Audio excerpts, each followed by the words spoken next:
जिंदगी के उस मोड़ पर आ गया हूं मैं, जहां घर में सबसे आखिर में नींद मुझी को आती है। मेरा सर, माथा, मेरे बाल, मानो जैसे इंतजार में हूं किसी हाथ के उन पर फेरे जाने के। वो हाथ जो अपनी उंगलियों में नींद लपेट कर लाए और मेरी आंखों में उसे उतार दे।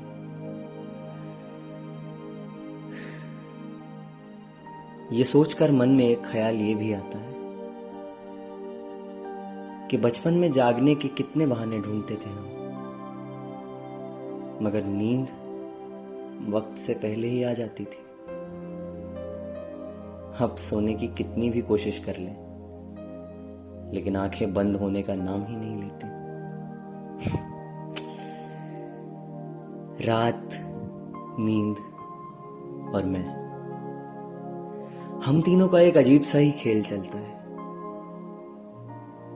पूरा दिन एक दूसरे से मिलने से पहले एक दूसरे को देखने के लिए हम कितना तरसते हैं,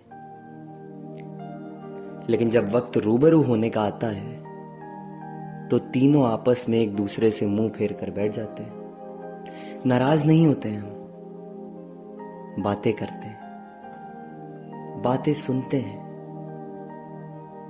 ढेर सारी बातें, एक दूसरे को बिना देखे, बिना छुए। ऊपर से चांद, तारे, आसमान इस जादू को होते हुए देखकर हैरान हो रहे होते हैं और सोच रहे होते हैं कि ये तीनों आपस में एक दूसरे को बिना देखे, बिना छुए, एक दूसरे से इतनी गहरी बातें कैसे कर ले जाते हैं, एक दूसरे के बारे में इतनी गहरी बातें कैसे जान जाते हैं।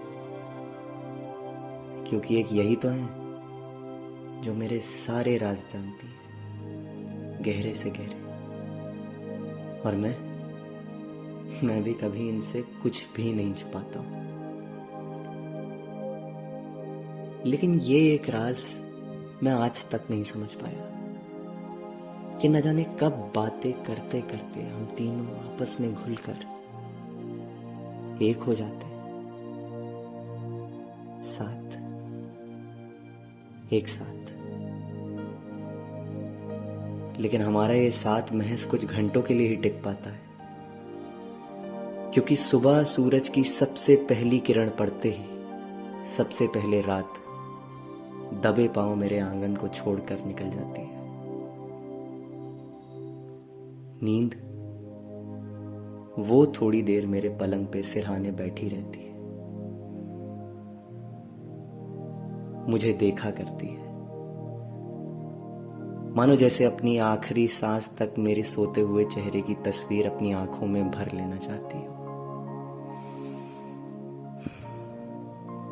लेकिन मेरी आंख खुलते ही वो भी मुझे बिना देखे, बिना आखिरी अलविदा कहे चुपचाप मेरे घर को छोड़कर निकल जाती है, पूरे दिन के लिए मेरा इंतजार करने, दिन खत्म होने पर रात के साथ वापस मेरे घर को लौटने, वापस मुझसे ढेर सारी बातें करने और वापस मुझ में घुलकर एक हो जाने के लिए।